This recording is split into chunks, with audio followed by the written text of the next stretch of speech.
Shabbat Shalom, everyone. How are you? Do you remember the names of the 12 tribes of Israel?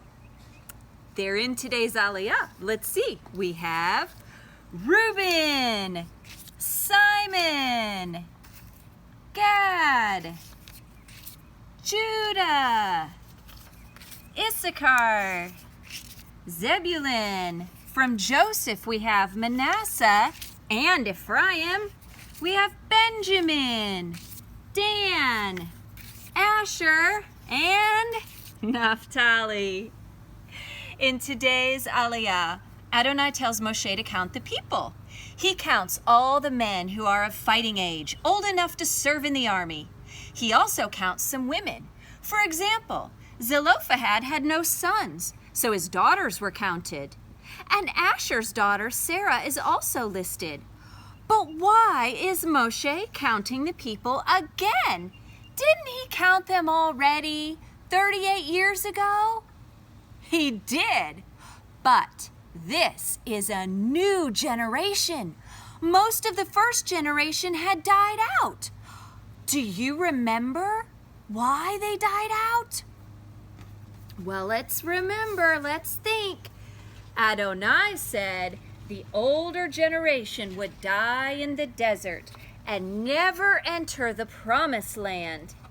Because when the 12 spies went in to spy out the land, how many came back and said, "We can't do it! There are giants in the land! Ah!" That's right. 10 of the spies said that, and they made the people afraid. What else happened? Some of the people died when they complained about the manna, and Adonai sent them quail. And there was a plague because they weren't grateful for God's provision. Some died when Korah rebelled, and they sided with Korah. Do you remember the earth opened up and swallowed them? And then there was another plague. And when the people got tired of manna again and complained again about having no bread and water, Adonai sent venomous snakes. Everyone who didn't look at his bronze snake on the pole died. And finally, when the Moabite women seduced the Israelite men, the men began worshiping Baal of Peor, a false god, and that caused another plague. When Pinchas drove a spear through Zimri and the Midianite woman Cosbi, the plague stopped. These were some of the ways the first generation died. The end of today's aliyah tells us why Adonai wanted Moshe to count the second generation. Chapter 26, verses 52 and 53 and 4 say, "The Lord said to Moshe, the land is to be allotted to them as an inheritance based on the number of names. To a larger group, give a larger inheritance, and to a smaller group, a smaller inheritance. Each one is to receive its inheritance according to the number of those listed." So why is Moshe counting the tribes? Yes, because they are about to enter the promised land, and the land will be divided according to tribe. Larger tribes need more land, and smaller tribes need less land. Let's review the tribes again.